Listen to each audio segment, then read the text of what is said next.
There. Welcome to the Real Iron Mindset. Good morning, good afternoon, good evening, wherever you are. We're here Morning. with my partner in crime, Big Ed. Oh, easy, easy, easy. And a very good friend of ours, Brian. I'm not going to mention his last name. That's just what we do. Thanks for coming, Brian. And Well, thank you.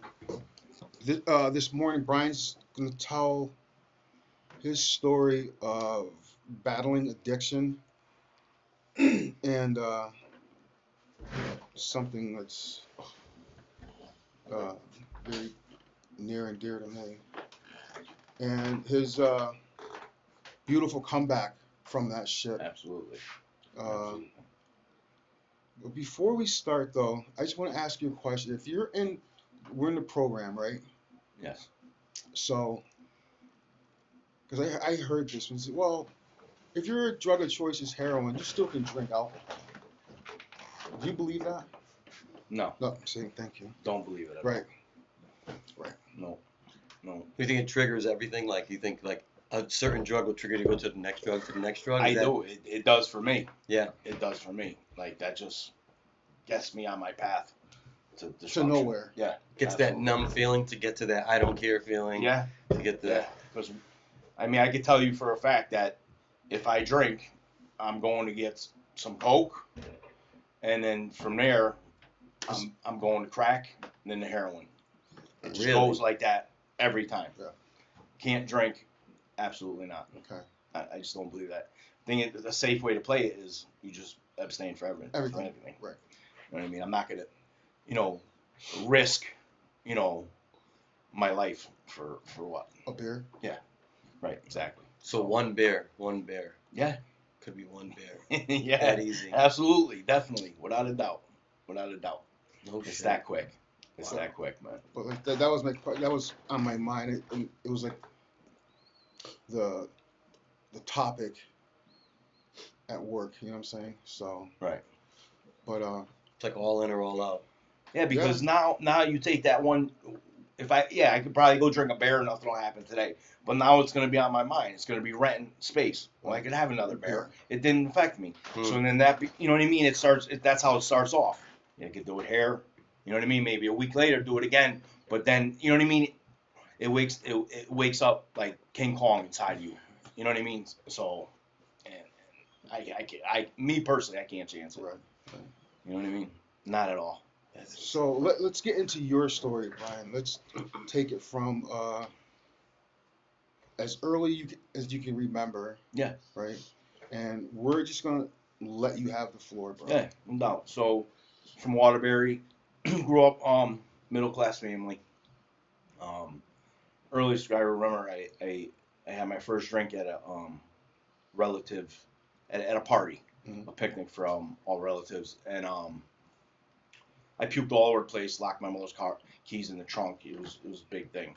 So then from there, I went to a St. Joe's in Brooklyn, and I moved, and I moved and to where did I move to? I moved to Newport Drive up here in Waterbury, Mhm. and somebody introduced me to weed, and So How old were you? yeah, I was When the first drink you had, how old were the you? first drink was 12. Wow. That was I drank the Michelob Ponies, and so from there I got introduced to the weed. I remember in the neighborhood because the kids were smoking weed. I wanted to try it, and I thought it was the best thing ever you were when I still smoked. about 12. Yeah, Yeah. 12, Oh, 13. shit. So, you know, we started going to keg parties in the woods and all that type Mhm, of shit. And then the weed became more and more. And I was the only one in the neighborhood going to a Catholic school. So I started bringing um, weed to school. You know what I mean? I started smoking weed at school. Nobody else was smoking at school but me. Yeah, I was the right, only one right. there that I knew of anyway. And I broke my ankle playing football in the schoolyard. And from there, I got a little bit older. I seen, you know, relatives of mine were. I knew they were doing something. You know, they'd all come to the house and get together, and I knew something was going on. I didn't know at the time. Right. It was cocaine, but later found out. that it was, because I was so curious. I wanted to be a part of that because I seen the motorcycles, I seen this, I seen that. You know what I mean? I wanted to be a part of what was going on, and I found some coke and tried it. Never did that shit before. Tried it. I was like, oh shit! Like I like that feeling. Right, right. Like it was the rush, the numbness. Did that. Started going to the clubs or whatever, and I got older. So you were in your 20s by this time you started doing coke? Yeah, I was probably like 18 when I started doing coke, and buying 8 balls on the weekend, this and that. Wow. And then Had a job too then, or was it just how no, you getting money at the I time? did not have a Just job then. hustling the streets? Yeah, stealing money. No As soon shit. as I can remember, as soon as like I woke that demon up, like I started scheming and scamming to The get cocaine money. is one that. Yeah, I started stealing from my parents. No shit. Yeah, robbing my mother's purse. Like that was like a thing that I did. So You know what I mean? when you woke the demon, you woke the demon up with the weed or the coke? The coke. The coke. The coke. And I woke that demon up and I started stealing. Like it was a pattern. I'd steal money from my mother constantly. And like she started putting her purse, like she started hiding it in their place. But like I was so good at like finding that shit. I turned into a scumbag. Like just like I just remember like taking like family fucking like heirlooms that like shit that meant things. Right. And it was so fucked up, man. I used to just steal and rob any like gold chains, whatever I could get my hand on. Like I'd pawn that shit, sell it to somebody, and then like it became crazy, man. I remember I stole money. I knew my father did a side roofing job, and he had money in his pocket, and he left it in his room when he was sleeping. I went in there, just it was like a few G's. I grabbed, I don't know, $600. And he was gonna pay me because I helped him on the job. And he woke up, he knew the money was missing. He was like, "You just stole your own money." You know what I mean? He was like, "I was gonna take care of you." He goes, "You just stole your own money." I felt stupid as fuck. And then I started dealing with these other guys that were into criminal activity. And my father had a gun, like Dirty Harry. That was his pride and joy because he sold guns. He collected guns, Right. sold them. He was a gun dealer. And these kids were like, "Can you get a gun? Can you get a gun?" I was like, "Yeah, I get a gun." You know what I mean? So they went and they said they did it. They did something with it, and they had to toss it. My father's gun was gone. Like, you know what I mean? Right. And I remember coming home. My mother was bawling, and like the house was in an uproar. And I'm like, "What's going on?" I knew what was going on, Right. but I'm trying to play off. And then I confessed, and I made up a lie that they were like, "Why did you asked me why I took it?" And I said I was scared because it was in the house. That's not why I took it. You know what I mean? We had guns, like, and they knew it was bullshit. So I this shit, like I was a scumbag, and I set my father on a wild goose chase, threw it in a pond down by Hamilton Park when there's water on it. Mm-hmm. He was a scuba diver, like he knew. Shit. Yeah, my father was a scuba diver. So he had him and his buddies. They were in there scraping the bottom of this place, looking for a And gun it that wasn't there. No, Wow. it wasn't there. And from there, I just kept doing my thing. Shitting on my parents, shitting on my family. And then remember these kids went to Bridgeport that I was hanging out. They brought back the bottles of crack, and tried that. And how old were you then? I was probably 20s at that point. Yeah.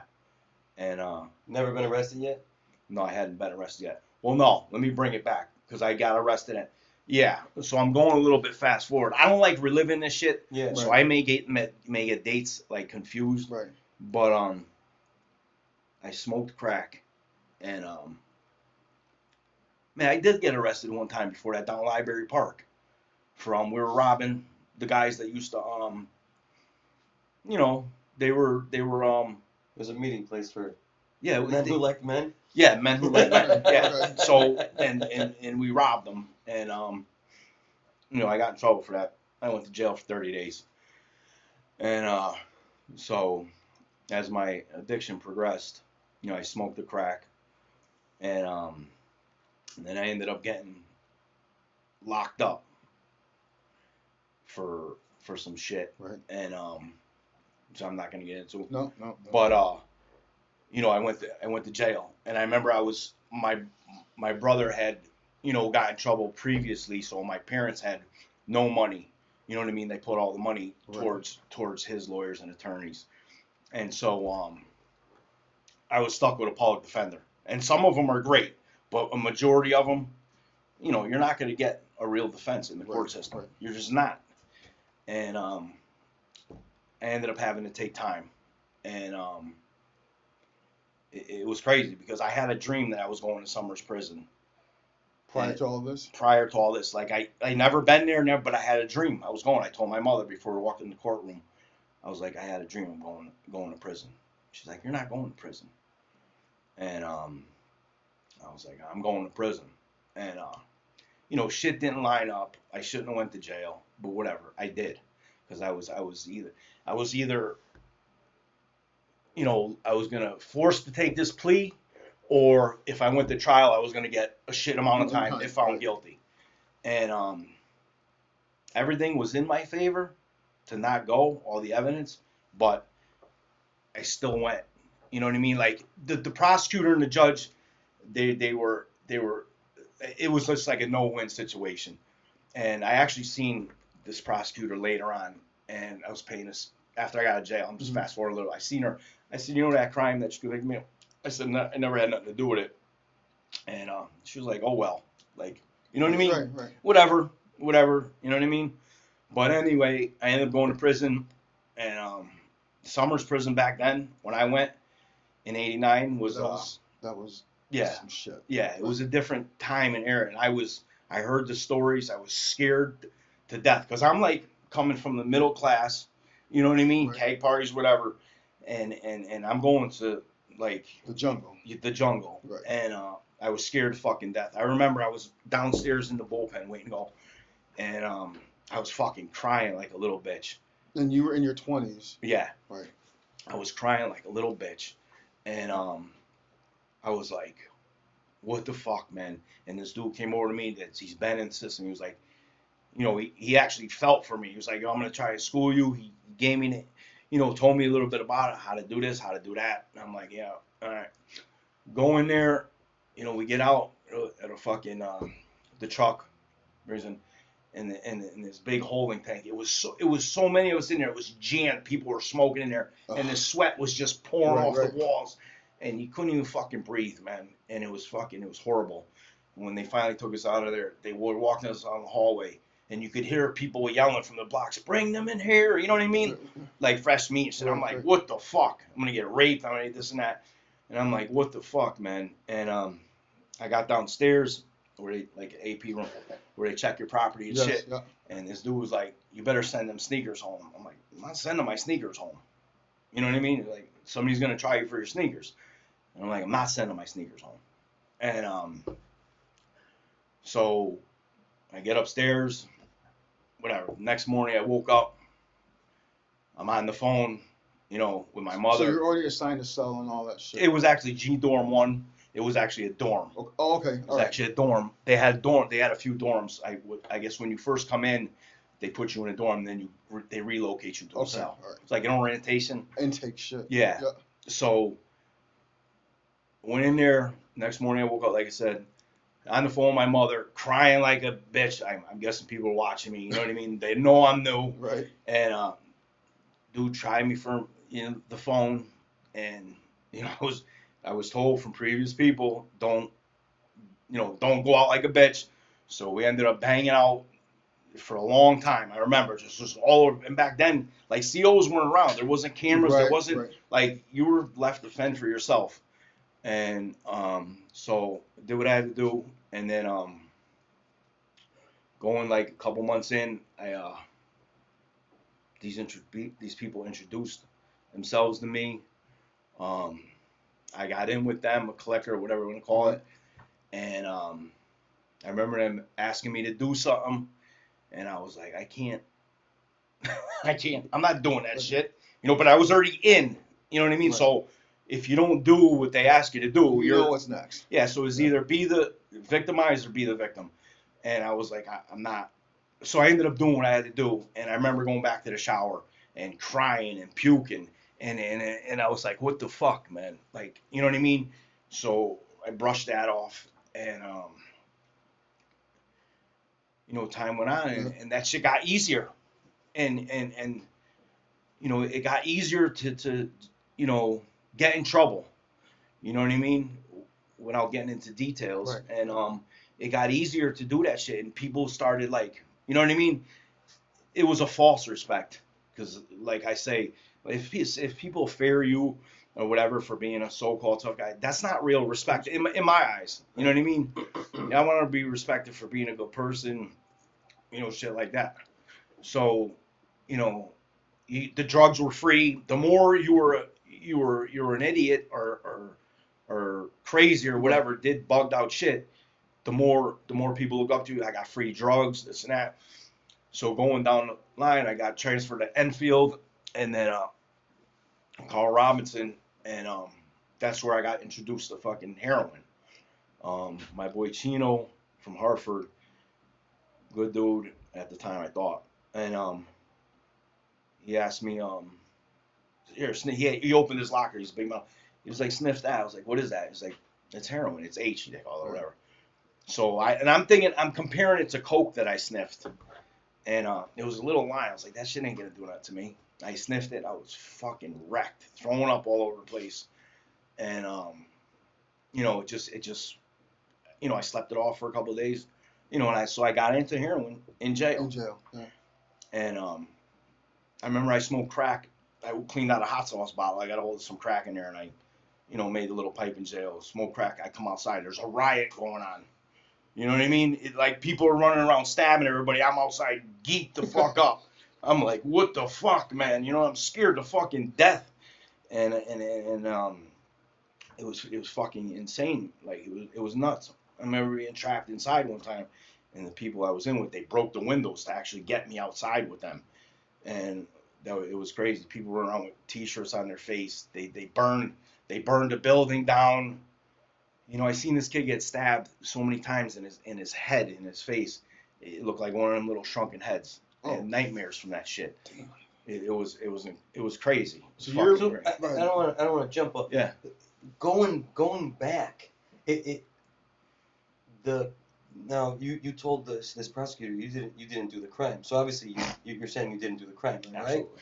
So if that prosecutor did their job and you didn't end up going to jail, it seems like everything happened in this first stint of jail you went to for a crime you didn't commit. Am I correct? Yes. Am I going there? No, absolutely. That is fucking insane, bro. So not only am I going through all this shit, I'm in there for something I didn't do.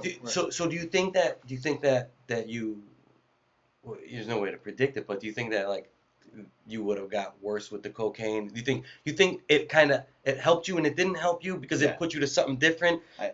I do. I mean, it's you really don't know, but I kind of do. Like, I don't know, but I know.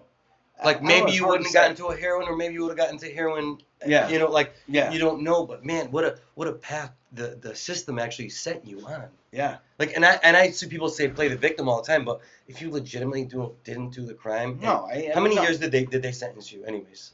I got 10 spent after 5.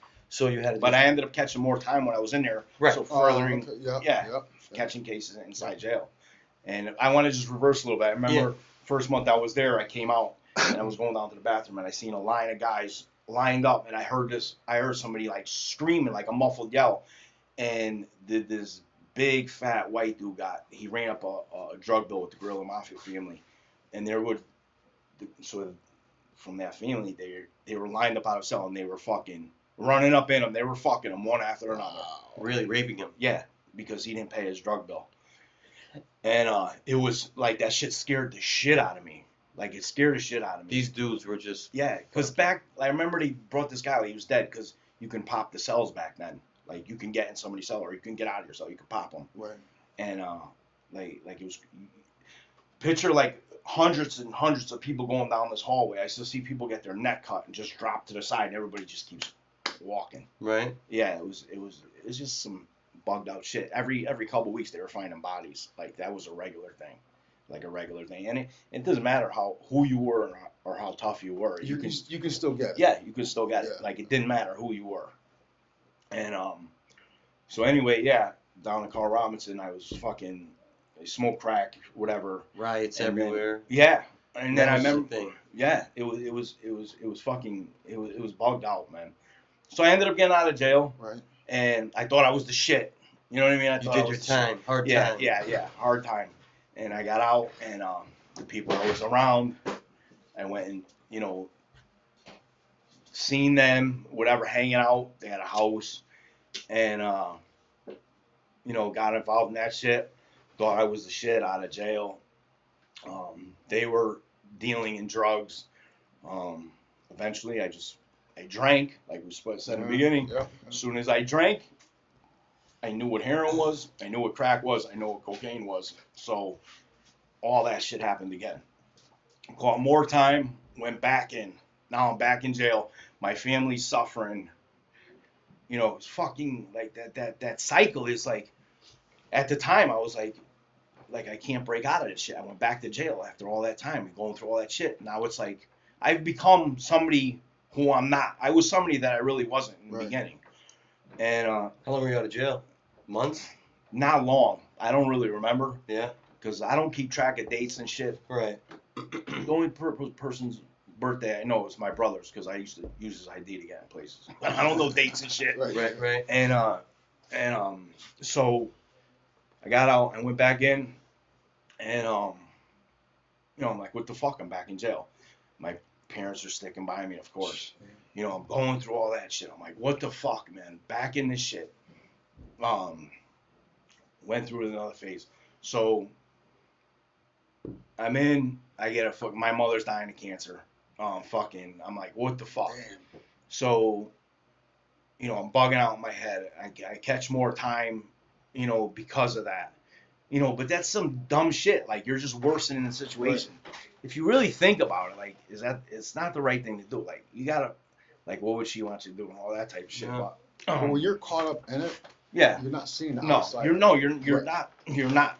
And, so I went through all that shit. My mother passing while I was in there. So I ended up getting out, and my father was there, and so he's looking out for me. I'm living with him, this and that. I started doing fucking shit again. You know what I mean? I'm fucking stealing from him, robbing from him, fucking, committing crimes. You know what I mean? Stealing, fucking, I'm robbing drug dealers and they want to fucking kill me. Like literally, getting shot at down the north end of Waterbury. Like I didn't care. I didn't care if I died, because my addiction overrides every Everything. consequence. Right. It overrides family, jail, and your life. They don't care if you die. You don't see none of that. All you see is, I'm gonna get that high, and that's what it is. I don't give a fuck what I gotta do or who I gotta take it from. I'm just gonna do it. So going down that fucking road, fucking my father's in fucking turmoil, but he's there. Like I get arrested, he got me out on bond. You know what I mean? He's like, what the fuck? What the fuck? You know what I mean? I got arrested, I got out on bond, and I committed more crimes, locked up. I'm just gonna tell a story. Well, on bond. Out on bond. Yeah. I'm fucking down at St. Mary's Hospital. I'm arrested again. Well, because I was at Panera Bread and I got into some shit, and I got arrested. The cops let the dog bite me and shit. I get down to fucking St. Mary's Hospital, and a couple cops that I knew they looked out. They let me use a phone or whatever, Right. and they shouldn't let the dog bite me. They already had me handcuffed and they let him bite me. It was fucked up. But whatever. It is what it is. So I told them a stitch broke. And Shepard, God rest his soul, he was a sergeant. He was good friends with my brother. I know this story well. And he's like, I said, a stitch broke. They couldn't really tell because it was all fucking bloody and shit. Yeah. It's like, he said, Bri, if you fucking do any shit, he goes, I'm going to fucking come after you. I was like, no, it broke. I swear to God. So they brought me to the fucking St. Mary's Hospital. They had me stripped down in a fucking gown, and I'm laying at the bed. I'm looking at the handcuff. I'm chained to the bed. And I'm like, I'm trying to squirm this shit. And I remember I used to pick the handcuffs in the back of the ice cream truck on the way to court with a paper clip. You can actually do it if they don't hit the pin. Yep. And I'm like, I grabbed the paper clip off the desk, the nurse's station. So a cop that was with me, he was like, I was driving him nuts because I wanted him to get the fuck away from me. Yeah. And somebody came in drunk. He had to assist the other cop. And as soon as he did that shit, I hit the lock, got the fuck up out of there. Fucking, I'm In a running. gown. I'm running. It's cold as fuck. I'm barefoot. I'm running by St. Mary's Hospital. I jumped down the Timex wall. Alarms are going off. They had sensors in the fucking lawn. I'm running through that parking lot of McDonald's and fucking the bookstore. Yeah. And I'm fucking hauling ass. In your head, where did you think you were going? Well, I knew where I was going, but I was going to this sober house, and where I fucking knew somebody, and I got there. He had heroin. I was like, yes. Oh, I was fucking dope sick, and I was fucking like, yes. And all this like I got an escape from custody. Like I turned something little into something large. Huge, right. And because my addiction. And I mean, I didn't want to be dope sick. I didn't want to be there. I didn't want to fucking go through that process. And so I'm there. I know I hear cop cars flying up fucking from downtown. They're coming to my father, which he lived right over here in Elliott. I hear the cop cars, foo, foo, foo, foo, right? They think I'm there, but I'm not there. I'm nowhere near there. So they fucking, the next day, I call my father. He goes, you fucking motherfucker. He woke up. They were in his house. They got in his house somehow. He had locks on the doors. I don't know how the fuck they got in. And they went to my brother's house. They went all over the fucking place. And I said, Dad, I need some money. He goes, don't fucking call me. Eventually, I hold him a couple days later. And but they're looking for me. They have a good suspicion of where I am because I see like there's a fake telephone truck, but it's all beat up. I see people walking up and down the street. I could see them like talking. I knew it was cops, and so I went in the basement. They had, it was funny, man. They had a plywood over the bottom. It was dirt under there, so I dug a hole under the plywood, and I fucking got rid of the dirt out of a little side window because I knew they were coming. And so when they kicked the door in, I went in the hole under the plywood. Had they had a dog, I would have been fucked. Yeah. And went in there. I heard them running over the top of me. I'm like, oh my God, they're gonna fucking find me. They were legit stepping on the plywood that you were under? Yeah. They were down in the basement looking all over the place. Are you shitting? No, it was fucking crazy. And so they kicked the doors. And anyway, I came upstairs when they were gone, and called my father. He was gonna bring me some money. I said, leave it in the liquor store. He said, I'm not leaving money. So anyway, he was 2 streets over. They pulled him over. They followed him out of town. You know what I mean? To try and track me. They followed him to a restaurant. Wow. They followed him through stores, everything. And fucking poor guy. And so he fucking what happened? Oh, so I ended up getting a hold of a detective I know, and he was like, he was like, Brian, you better turn yourself into me. Because if you don't, he said, he was a detective. He said, if the cops don't, he said, if the blue shirts, whatever the fuck they call them, Right. if they catch you, they're going to fucking hurt you. They may kill you. They may cripple you. You know what I mean? Right. You know, they will beat you, fucking, the cops, man. Because back in the day in Waterbury, you were known to catch a beating. Oh, yeah, absolutely. Like, that's a fact. Oh, yeah. People went to Whaley, when they used to go to Whaley Ave. If you came in banged up, they'd be, where you come from, Waterbury? That was the fucking line. Yeah. And, so anyway, I said, all right. I said, I'll turn myself into you. I said, I want to go to fucking McDonald's. I want to see my father. I want to fucking, I want some sneakers. And he's like, I got you. Just fucking tell me where you are. And I was still skeptical. I was like, I'm not going to tell you right now. I'll call you back. I was like, fuck. Damn. I was like, what the fuck, man? I said, I got to turn myself in. I got to do it. You know what I mean? Because I ain't got no money to run. And even if you do run, how long are you going to run for? I ain't got money like that. And so I call him back. he came and picked me up. He's not in the system no more, so I can say this. I'm not saying his name, but he was like, I said, I need some fucking, I'm a dope sick, I need some shit. He was like, I got you, just relax, you know. He goes, if I turn you in, nobody's gonna touch you. You know what I mean? He was, you know, it made him look good turning me in, and then you know, I mean, and he looked out for me too. So when I got to the police station, they wanted to know all these questions, how I got away, this and that. I'm not telling them shit. But they locked me up, and I went to jail again. Took it when I was in Big Chester. This guy Mike Bosco, fucking great guy. He taught a human relations course, but he taught about life. And ended up. Now you're at how old, in your 30s now, or? Nah, I'm fucking 30s.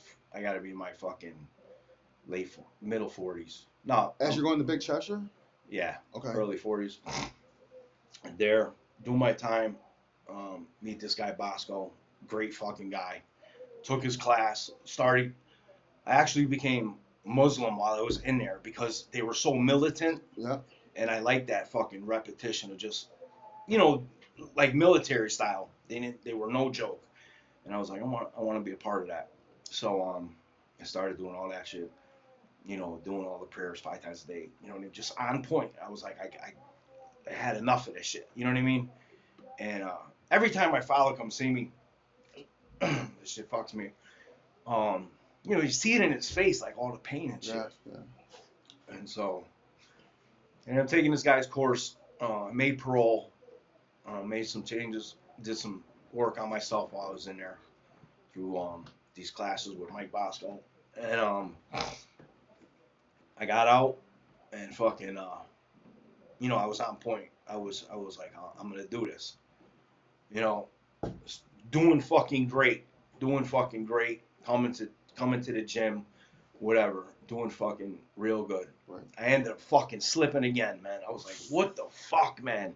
You know, I was fucking like, what the fuck? My girl is like, you know, I was with her for a long time. Still with her, gonna get married. But I'm like, what the fuck, man? I can't, like, what, you know what I mean? So I was like, fuck this. I'm not going to jail. I checked myself into rehab. I went to rehab, and she would come and visit me. And she said, if you don't come downstairs with the fucking big book, which is AA, Yeah. where they fucking, you know, teach you the steps of life, if you want, you know, a better life, I should say. I'm not coming to see it. I'm gonna leave. So I went through that. Fucking, you know, started doing the work on myself in this rehab. Started getting my family back, and you know, I got out of rehab, and you know, I've been sober ever since. I'm going on fucking 5 years. Bless. And but I remember you saying to me, I don't know, because I came to watch you speak, right?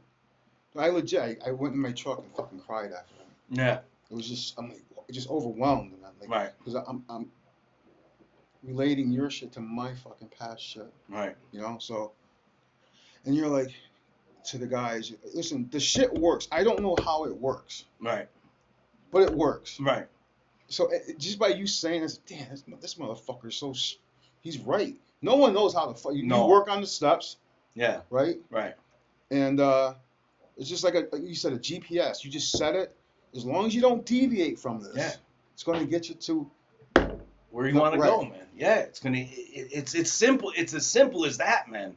Like, it really is. Like I was saying to myself in the beginning, I'm like, I'm not going to a fucking room with a bunch of people and sharing shit. Right. Like, I'm not doing it.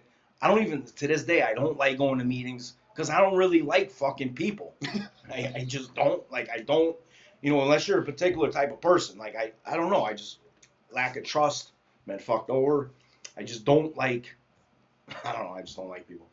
And, but I do go to meetings. Right. I do fucking. But you do, and when you share, it's just fucking passionate. But that doesn't bother you though?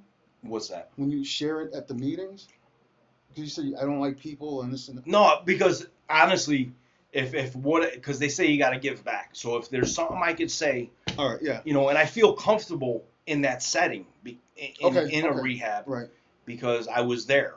I was actually in that position, and you get a lot. I'll see people out there that are rolling their eyes, but whatever. Maybe there's one guy in there that gets it. Right. You know what I mean? Because if you are in rehab, unless you're mandated there, you're there for a reason because you're sick of it, or you're there for a reason. Right. I'm sure nobody wants to live a life of a fucking addict. You know what I mean? You know what I mean? It's constant, bro. Yeah. Every day, from when you wake to when you go to bed, or If you go to bed. if you go to bed, right? You're fucking. It's constant getting high and robbing and stealing and thinking about the next scheme. It's fucking. It's terrible, man. It's really fucked up, man. And like being clean this long, I got a circle of people that I could call anytime. If they got this corny saying. I hate the fucking sayings in AA. But they work. They work. They work. Right. They say like, and it's only, this is what they say. You could say it anyway, but they play the tape through. Like I had a thought, like I don't know, like 8 months back, of smoking crack. You know what I mean? But I know what's gonna happen if I do that. Right. You know what I mean? I know where I'm going. Like I know where the fuck I'm going and what's gonna happen and who the people I'm gonna hurt. And so I don't do it. And I think about that shit today. I think about my choices and my actions before I fucking act on them. And not just go and do the fucking bugged out shit I used to do. And because fuck that. Like I own a fucking house. You know what I mean? Like I bought a house with my fiance. Like I can't believe it. Like her and I still, cause we use together. You know what I mean? Yeah. She's been clean longer than I have, and she's getting her master's degree. And we wake up, and I'm like we're in a fucking house. You know what I mean? We're literally sleeping in a fucking car right down the street from here, right by Hamilton Park. We used to sleep on that side road over there, and fucking, you know what I mean? Sleep there all night, and fucking, now we're in a fucking house. You know what I mean? It's incredible. I got a fucking remote for a TV. Like I'm grateful for that. Right. The simplest fucking shit. Yeah, the little shit Right. that you can be grateful for, and fucking, it's crazy. It's just fucking, it's unbelievable. I moved my dad in. Yeah, I remember telling you that. You know what I mean? About a month and a half ago, he came from Florida. He's living. I had an extra room. He wanted to get from Florida because he's lonely down there. He's fucking living with me. I'm so glad through all this shit that I put him through, that I could fucking take care of him. Yeah. It's like, it doesn't get no better than that. It really don't. And fucking, I got a fucking amazing job. Fucking benefits. I'm in the union.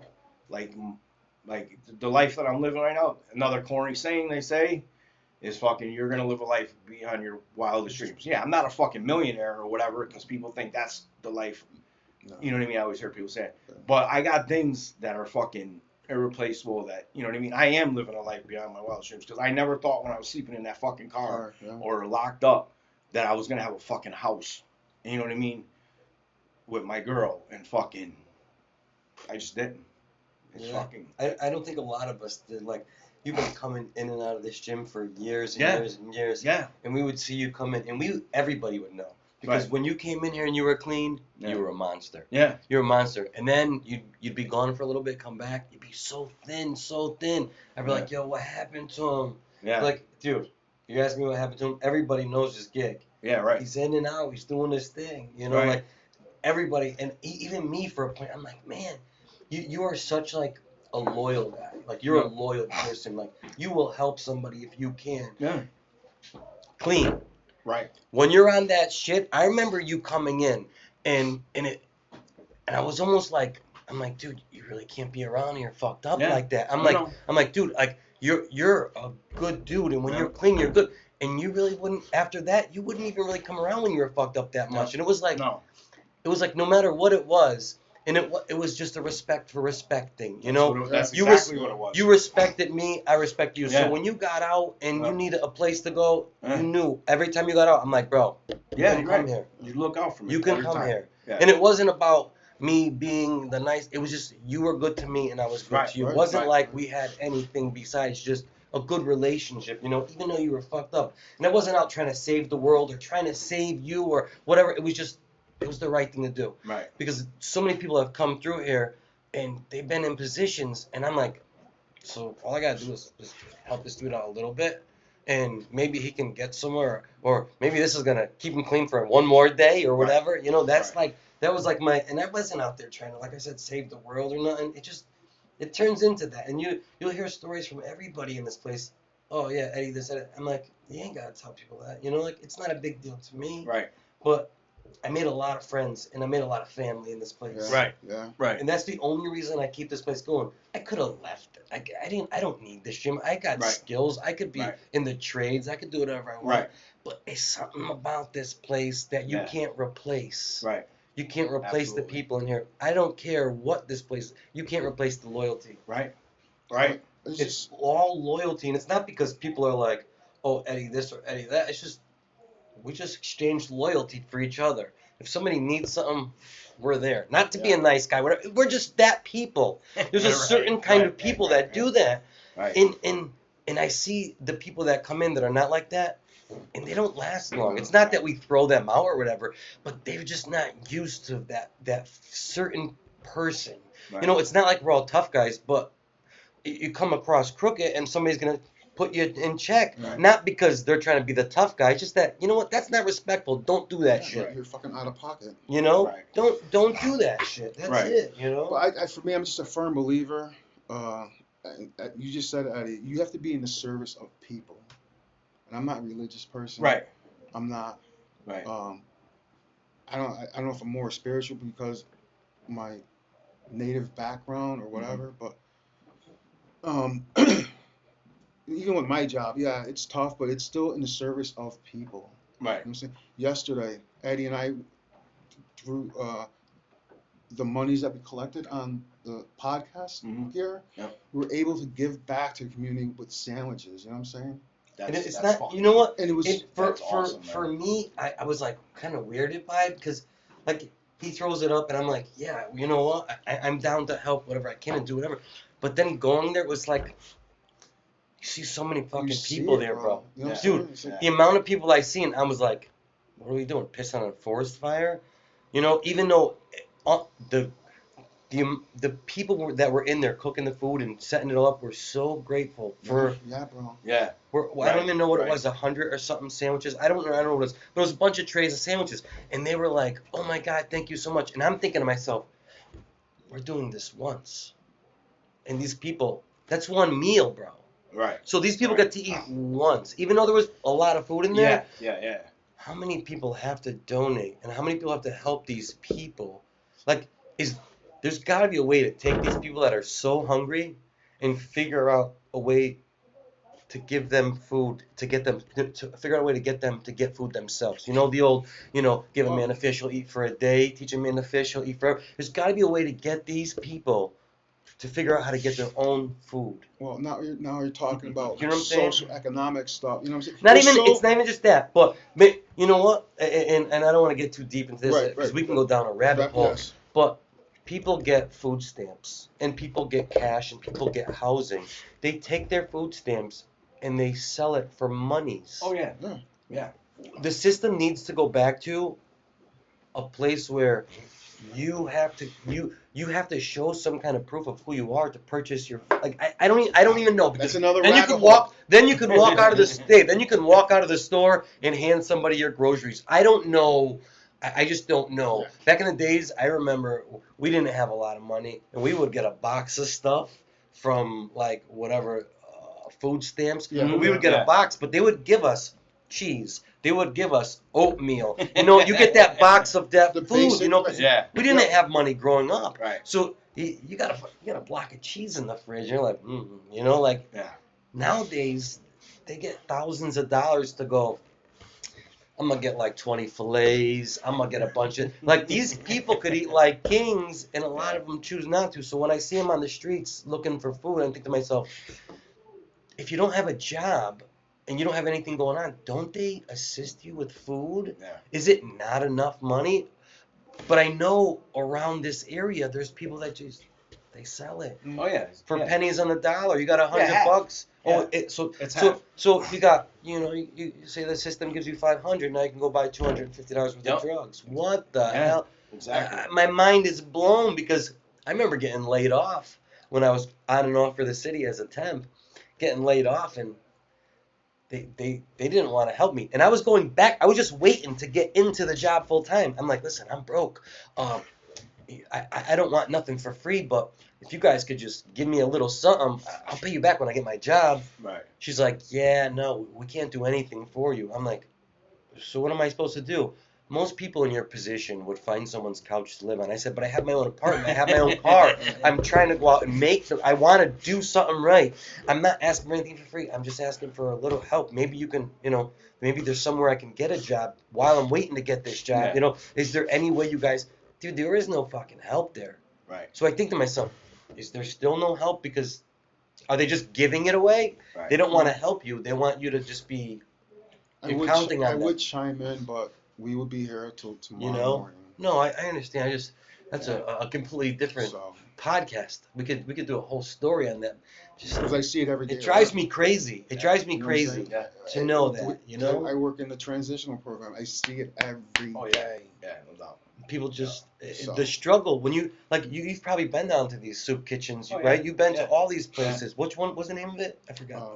Interfaith Ministries, right there. Interface Yeah. Ministry. You You've know been down what? there? It's Yeah, I know where Walker it Street, is. East Main Street Yeah. split. It's on the East And I Main just see Street. people. I Yeah. see people lined up there, and it was funny because I was making a joke about it, but I was telling somebody, I was like, dude, I said we're bringing all these sandwiches there, and I was actually kind of really hungry, thinking to myself, we're giving all this food away, and I'm hungry right now, like thinking to myself, how hungry are they if they're actually right. going there to get it? Yeah.